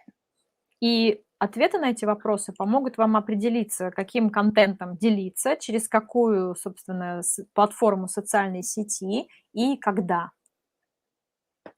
The other thing to think about is you really want to make sure that you have really great visuals, especially if you are sharing to Instagram, because Instagram is really all about visual content. Конечно, нужно помнить о том, чтобы ваш визуальный контент был привлекательным, зрительно привлекательным, особенно в Инстаграме, который, собственно, весь Инстаграм – это про то, как делать привлекательные картинки. Other things that you can do to increase your audience on social media, the first thing is you could consider holding a contest. Что еще можно сделать с аудиторией? Можно провести конкурс. And when you do a contest, it's important to say, hey, if you share this photo, we are going to be giving away or partnering with a brand that can give you something for free, or it's a free trip somewhere. Можно, например, привлечь аудиторию тем, что вот присылайте нам фотографии, и победители этого конкурса получат от наших партнеров некий приз, например, бесплатную поездку. The other thing you can do is post user-generated content. So ask people to send you photos related to the story you're covering and then repost those photos. Еще можно размещать USG, да, контент, который произведен вашими пользователями. Когда вы публикуете некую историю, на нее реагирует ваша аудитория, и вы из их комментариев или из их вот обратной связи делаете следующую историю. The other thing you can do is ask questions. You can ask questions through Instagram stories. You also can, when you're writing the text of a post, ask a question, so then that leads to comments. Можно задавать вопросы, когда вы делаете, например, сторис в Инстаграме, вы задаете там какой-то вопрос, на который аудитории захочется ответить, или вы делаете текстовый пост, который тоже содержит вопрос. You can also post from unique locations around your city or your community. Maybe you have a really great photo down an alley or something like that, but posting that unique photo from a unique location can be something that piques people's interest. И можно разместить какое-то фото из уникального места, куда, опять же, аудитория без вашей помощи не попадет, да, и такие фото тоже привлекают внимание аудитории. The other thing that you can start sharing is you can start sharing that mission statement. Share it widely. Make it so that it's part of your social media platforms. Можно распространять, опять же, свою прописанную миссию вашей организации. Ее можно распространять в социальных сетях тоже, рассказывая аудитории, в чем состоит ваша ценность, каковы ваши ценности.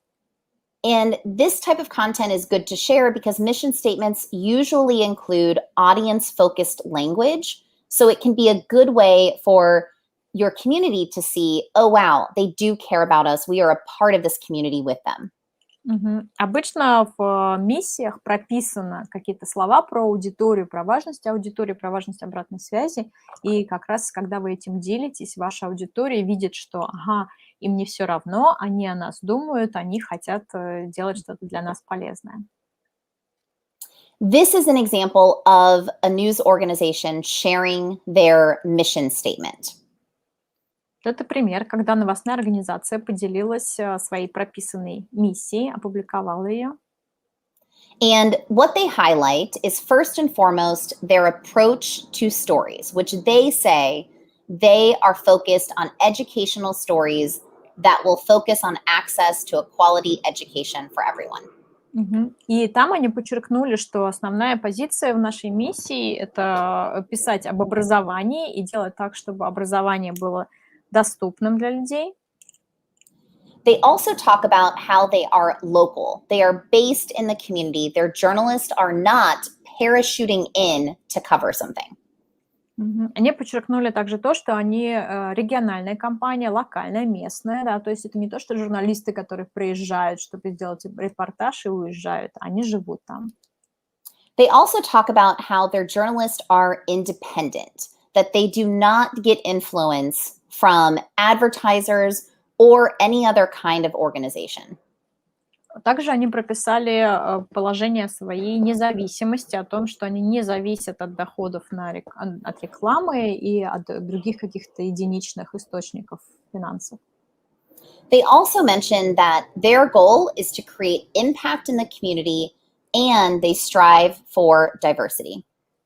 И они рассказали о том, что наша цель – это оставить след, так сказать, сделать что-то полезное для нашего сообщества. So some things that you can ask yourself of things you might want to explain. These are 6 questions that you can ask your newsroom and then try to answer. Вот еще ряд вопросов, которые вы можете задать сами себе и попытаться найти на них ответы. And the first question that you can always ask yourself and then answer in your reporting is, why are we doing this story? Первый вопрос, который журналисты задают сами себе, почему мы, собственно, делаем этот репортаж, для чего? Another question to ask is, how do we know what the community needs from this story? Второй вопрос– это откуда мы знаем, что нужно нашей аудитории из этого репортажа? The next question is, you want to ask, where are people already talking about this issue in this story? And how will those people find the story?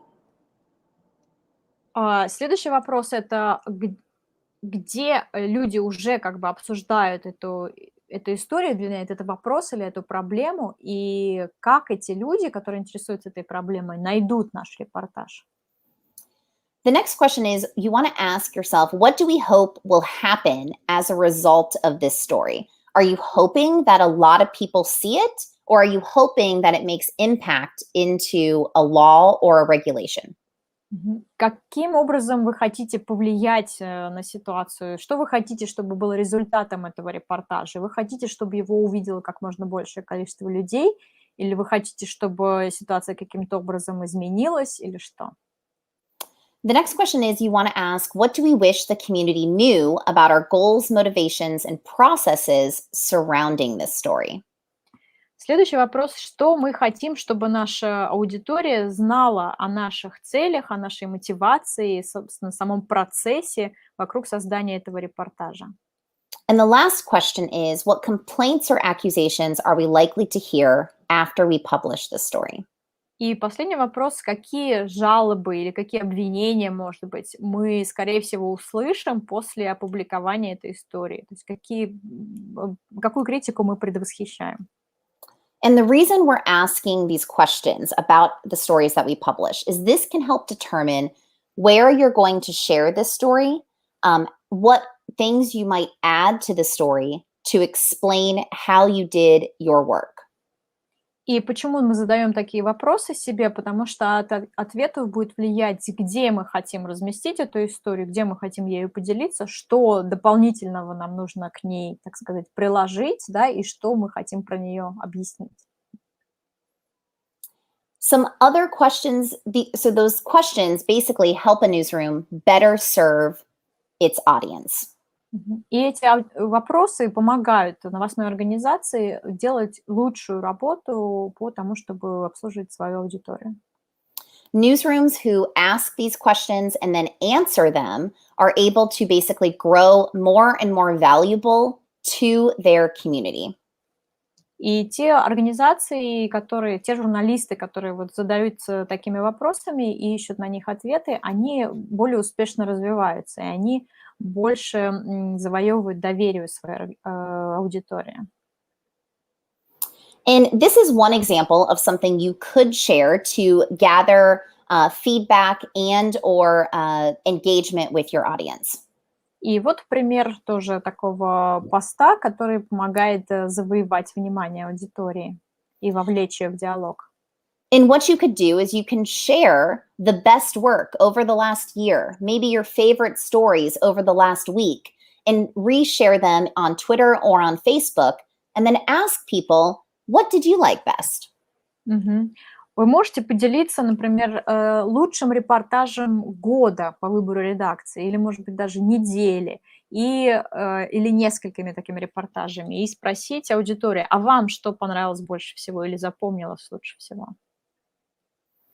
Something else you can do is, if it's possible and everyone is comfortable, is show people who is working behind the scenes in your newsroom to gather this information.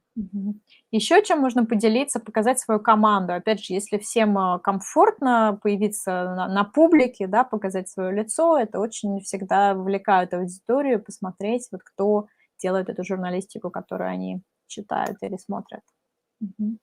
And if you're not comfortable sharing photos of people, maybe you can describe what else they are. Maybe they're a parent, maybe they are a former member of the military, whatever that description might be, but can you add any kind of description to show who people are in your newsroom?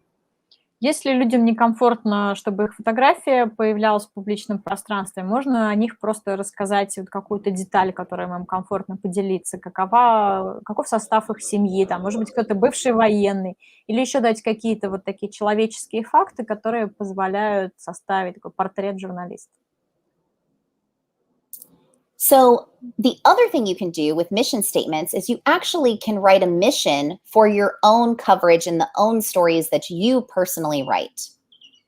Кроме того, что есть прописанная миссия организации, можно написать собственную миссию для себя, как бы как правило или руководство для индивидуальной работы журналиста. And so this is an example of a journalist who covers politics in Southern California. This is an example of their mission statement. Вот пример такой личной миссии, прописанной одной журналисткой. And she says democracy can be messy.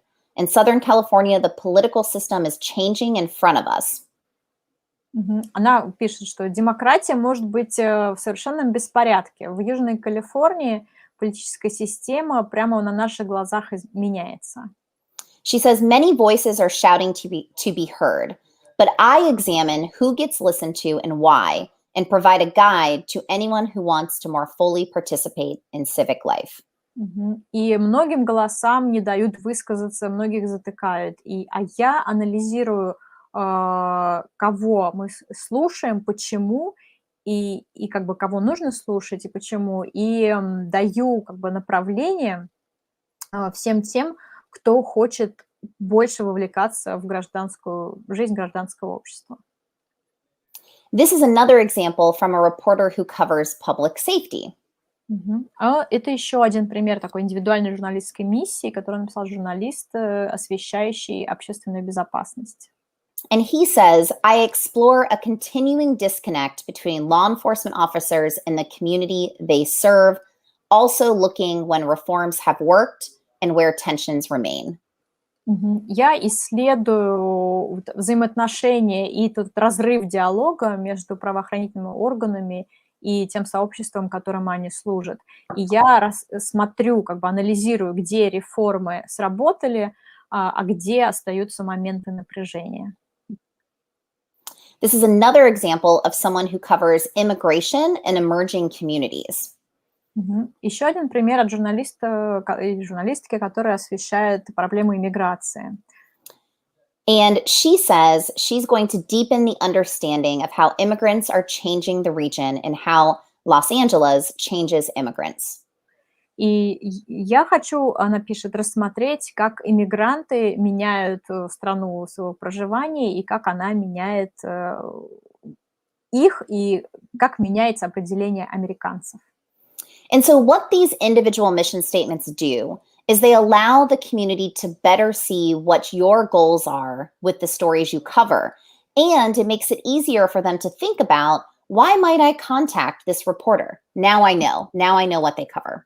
И когда журналисты публикуют вот такие собственные, индивидуальные, как бы прописанные миссии, это позволяет аудитории, опять же, ответить на вопрос, а почему я хочу вступить в отношения с этим журналистом, да, почему я хочу ему что-то или ей что-то написать, или что-то у нее спросить.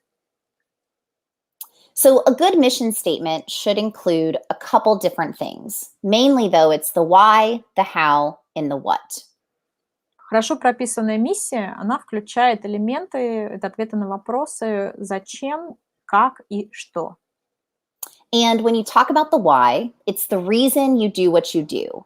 The how is the way you conduct your work, and the what is the actual thing you do.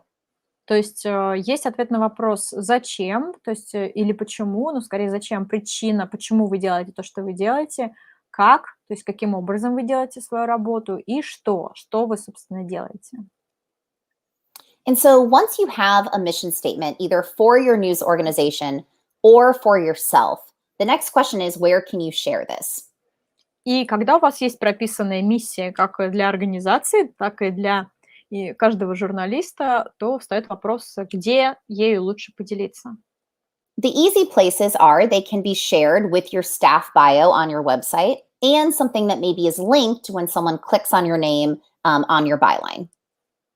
Ну, легко это сделать, например, где-то, где описан там автор, да, вот каждый журналист, и там прописана его миссия. Или это некая ссылка, которая ведет, если человек кликает на имя автора. But you also can share this in a social post. You can add this to your social media bio. You can also add this to any newsletters or as a separate story on your website. Мгм. Но также это может стать отдельным постом в социальных сетях, это может быть вашим как бы описанием тоже в профиле социальной сети, включать ваше описание. Это можно сделать в виде некого письма, которое рассылается по рассылке. Something else to think about is if you are coming in contact with your community in person, is print it out on a piece of paper and hand it out to people before you talk to them or when you want to talk to them so they have a better understanding about what your goals are. Иногда полезно это напечатать прямо на бумажке, как визитку, и раздавать людям, с которыми вы встречаетесь, чтобы они помнили, как бы знали, с кем они разговаривают, какова у этого человека цель, как он работает и так далее. So now we're to the part where I just have some other tips and best practices. And then I hope if you have any questions, you will stick around and I can answer those. Мгм. И я думаю, что в конце у нас будет еще время на вопросы, вы останетесь, чтобы задать свои вопросы, и у нас будет время на них ответить. Мгм. So a good way to engage with your audience is to basically prepare for success on the platforms like Facebook and Twitter. Еще хорошо, конечно, вовлекаться в общение в социальных сетях и быть, так сказать, готовым к успеху, который вызовут ваши репортажи в социальных сетях. And so one way to do that is to like or follow different organizations, departments, and people in your community that are newsmakers, leaders, or community activists. Мгм. Хорошо задружиться, да, или поставить вот лайк тем новостным организациям или просто организациям, которые работают в вашем сообществе, которые тоже имеют много аудитории и которые как бы влияют на то, что происходит в сообществе.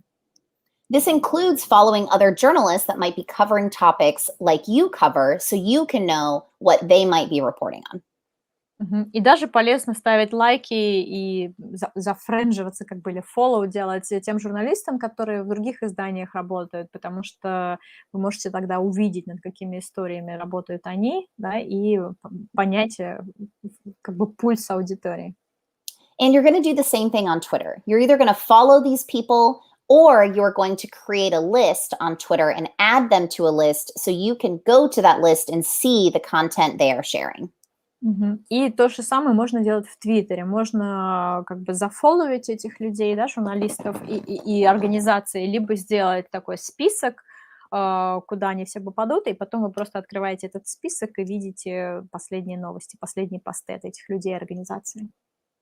And the reason you're doing this is because it's going to allow you to see and be connected to your community. And again, if we want people to believe the content that we're reporting, we need them to trust us. And if they're going to trust us, we need to build a relationship and be part of the community.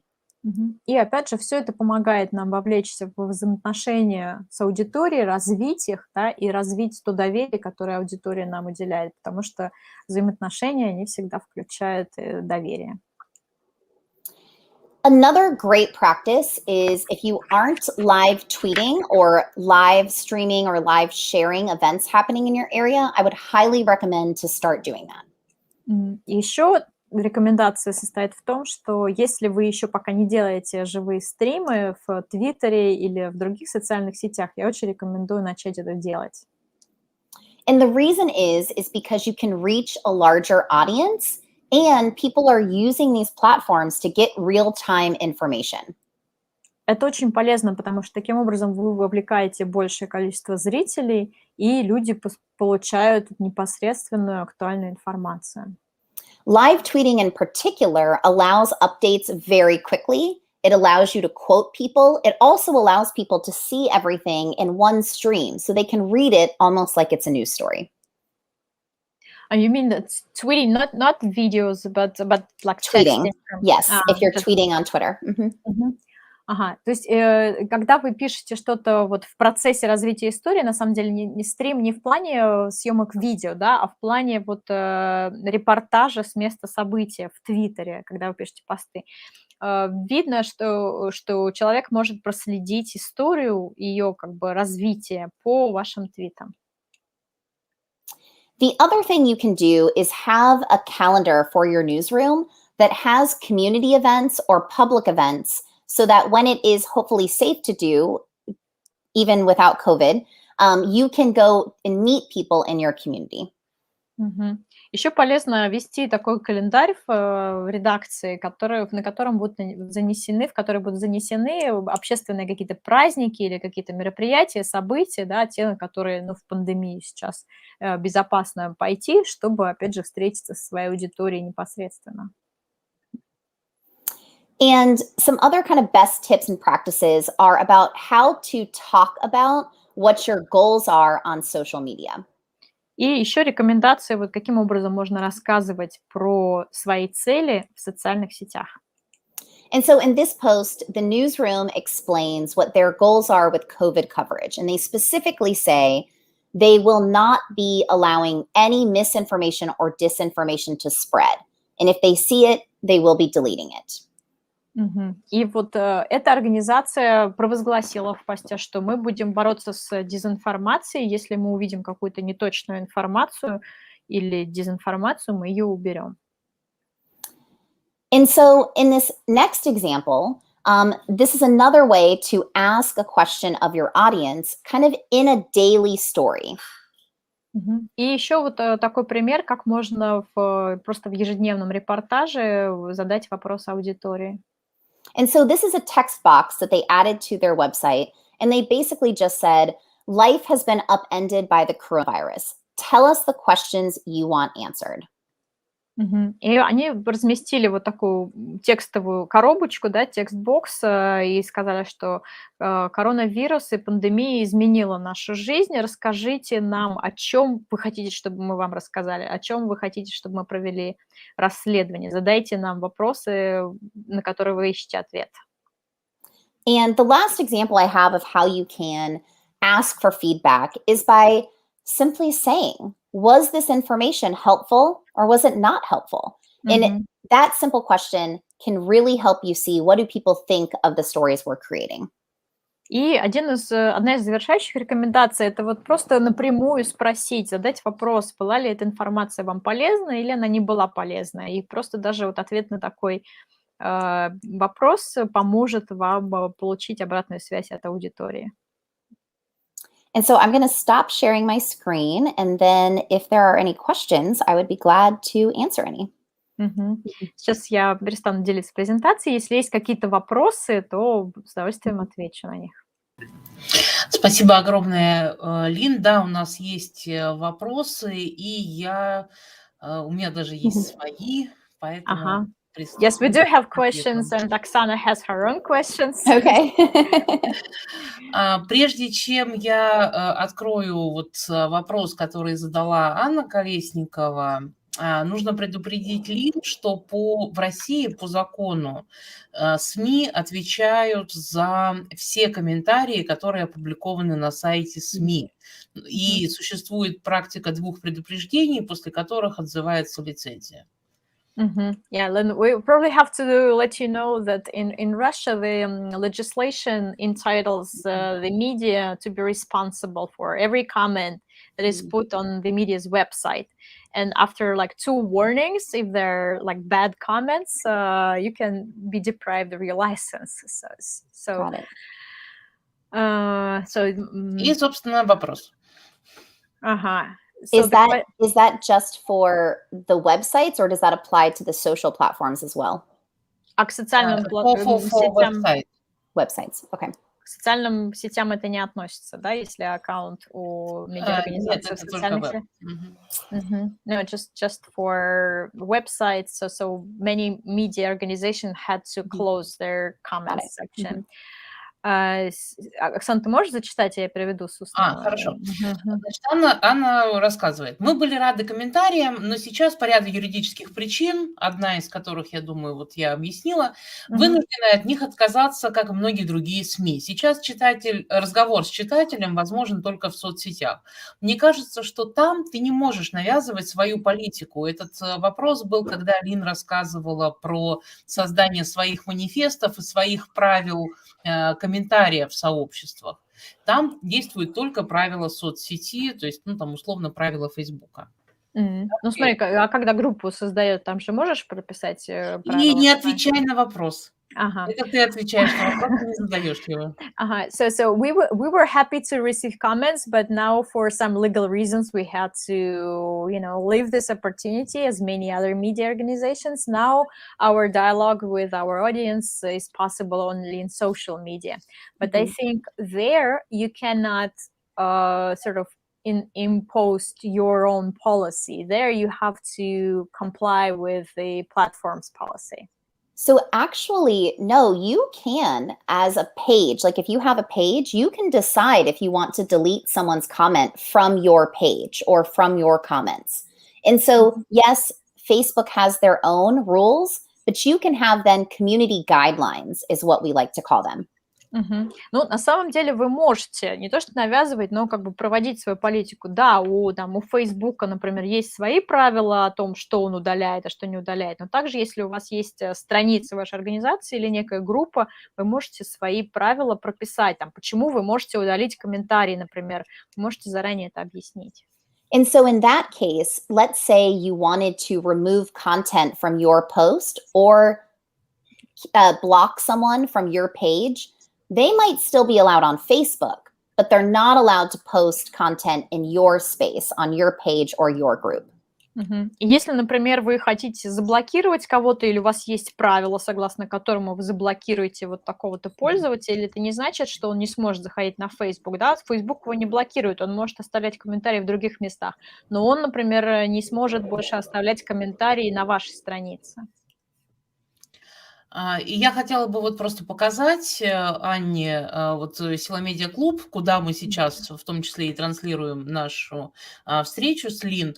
Вот здесь у нас есть в About в фрагменте, да, там месте, есть, собственно, манифест, есть описание, кто приглашается в группу, какие есть правила, что жестко пресекается. То есть в данном случае вот как раз то, что Линна говорит, как пример. So Oksana is demonstrating our club in Facebook. It's a Facebook group, and there's an about section, just illustrating what you were saying about the rules and policy. Thank and you. It explains whom we welcome, and we welcome comments and discussions, but there are rules that you have to stick to. Следующий вопрос, он касается нагрузки. Вот как раз кто должен и кто может общаться. И вопрос вот такой от Ольги. Проблема новостных журналистов в том, что они не успевают задавать и себе вопросы. Я добавлю сюда, что они не успевают отвечать на комментарии, потому что у них большая норма, нагрузка, им нужно гнать трафик. So the question is about workload, especially when you talked about like everybody should engage in this process. And Olga is asking, not asking, but commenting that the problem of news journalists is usually is the fact that they don't have time to ask themselves questions, nor the audience, because they have deadlines, because they have norms, they have to provide certain traffic, and they have to deliver stories, and there is no time to contemplate on these questions sometimes. Yeah, so what I would say is, one, this is not something that's needed for every story. You're going to want to pick stories that you think might be controversial or have very kind of divisive opinions. And that is where adding that type of explanation can be very helpful. But not every story is going to be something that needs that. Ну, на самом деле, это не каждому репортажу, может быть, нужна такая добавка, да, как распространение там толкования в соцсетях, а, например, репортажу, который, вы знаете, вызовет какие-то поляризованные мнения, да, какую-то противоречивую, может быть, реакцию. такую разную, да, и вот и такой репортаж вы можете сопроводить вот такой работой с социальными сетями. And something else is you can make a list of questions you want to answer, and you don't have to answer these questions all at once. You can do it over a year, over 2 years, right? A lot of these questions you know the answers to, and you just slowly answer them over time and then make them public in one place. И когда вы напишете себе список вопросов, не обязательно сразу на них на все отвечать, да, вы можете написать свои ответы в течение года там, или 2, да, на какие-то вопросы вы сразу знаете ответы, а на какие-то вы потом, может быть, добавите или исправите. Ну, полезно на эту тему поразмышлять. И когда вы на них ответите, вы можете это как бы тоже публиковать в социальных сетях. И в продолжение этого же вопрос. Вот Линн, есть у них партнерские связи с большим количеством небольших редакций, да, разнообразных. Там какая практика? Людям доплачивают за вот эту работу или оплата этих часов, которые люди общаются в социальных сетях, входят в ставку журналиста? So you partner, your organization partners with many local media organizations, smaller media organizations in smaller towns, right? And what is their practice when they hire journalists? Do journalists like get additional payment for dealing with social media, commenting in social media, or is it like involved into the package of duties when they hire journalists? How does it work? So most newsrooms, what they do is they build it into the expectation. And so something that we work with newsrooms to do is, okay, if you're building that into the expectation, you have to give them the time to do it. And that means they might be producing 1 less story a week. Maybe it's 2 less stories a week, but that has to be built in. Но часто это как бы подразумевается, да, что это одна из обязанностей журналиста взаимодействие в соцсетях. Но мы всегда, когда работаем с партнерами, говорим, что если вы это ожидаете от работника, да, вы, соответственно, должны убедиться, что у него есть на это время. То есть, может быть, тогда он делает там на 1 репортаж меньше в неделю, да, чем это как бы было раньше нормой, или каким-то образом еще вы высвобождаете время для того, чтобы не просто подразумевать, что это должно делаться, а реально, чтобы это были как бы рабочие часы, которые есть у работника. И у меня еще один вопрос есть. По-моему, в 2012 году Vox.com начал свою работу с того, что они начали делать card stacks.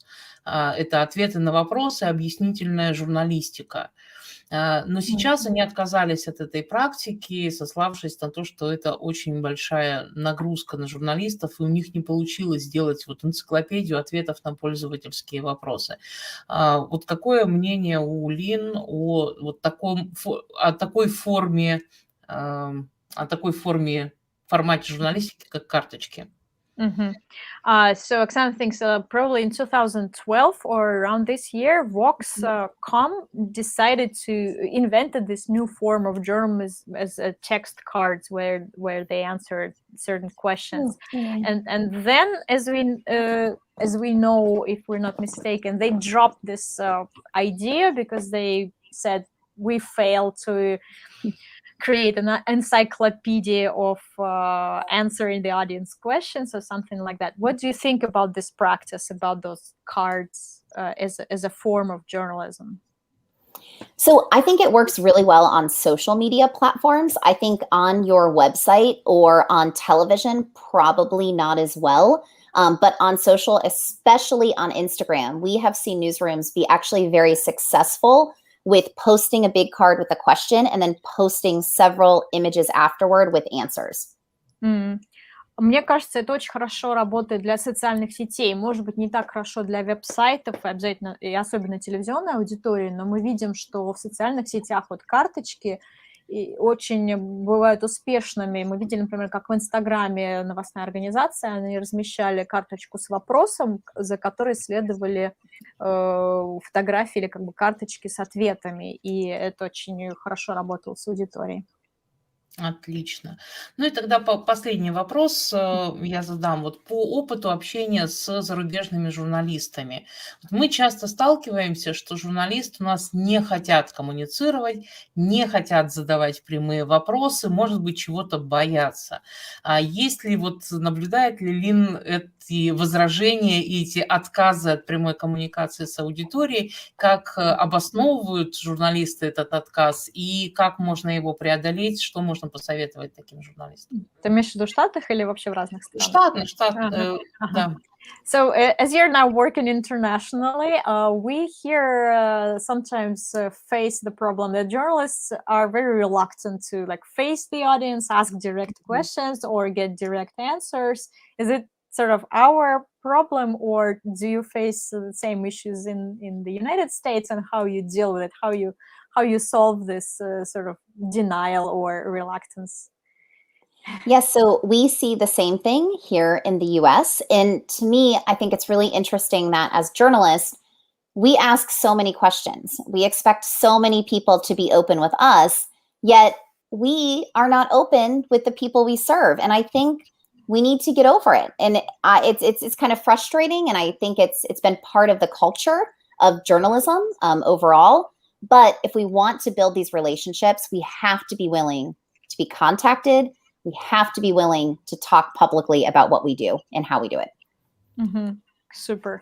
На самом деле проблемы очень похожие, и мне кажется, это просто вот проблема, характерная для культуры журналистики, да, нет различия между культурами там национальными, а для журналистов характерно, что действительно получается, что журналисты сами задают столько вопросов, да, и ожидают, что там перед ними собеседник раскроется, при этом совершенно не желают и очень неохотно раскрываются сами. И это очень может, ну, как бы фрустрировать, да, и злить в журналистах, но нам просто надо как-то это преодолеть. Нужно объяснить, что если ты хочешь быть журналистом и вовлекаться, опять же, в отношения с аудиторией, то ты не только от нее должен ждать искренности и открытости, но и сам быть искренним и открытым. Огромное спасибо. По-моему, вообще прекрасное завершение нашей сегодняшней встречи. Огромное спасибо, Линн. А нашим зрителям я хочу сказать, что помимо того, что эфир этой встречи останется в Ютубе и на Фейсбуке, мы всегда по результатам всех встреч в нашем клубе мы делаем вот такие вот мультимедийные лонгриды. Это не чистая расшифровка нашего разговора, а какие-то ключевые моменты, ключевые советы, фрагменты из наших встреч. И, естественно, такой же лонгрид мы сделаем по результатам встречи с Линн. Поэтому приходите на наш сайт «Сделано медиа». Там, помимо этих спецпроектов, есть еще масса полезной и нужной для журналистов информации. Thank you very much, Lynn. It was a brilliant final, and Oksana explained that after each session, we do not a direct like a recording or text transcription, but we arrange a multimedia long read based on your talk. So we'll do that with your talk as well. So everybody's welcome to visit our website, сделано.media. And stay with us. Great. Well, thank you so much. It was great to be here and be part of this. And feel free to contact us at Trusting News or myself at any time if I can help. Да, большое спасибо за ваше внимание сегодня. Если вам захочется тоже написать, как-то с нами связаться в проекте вот, «Доверие к медиа», «Доверие к новостям», пожалуйста, пишите. Всегда постараемся помочь, если сможем.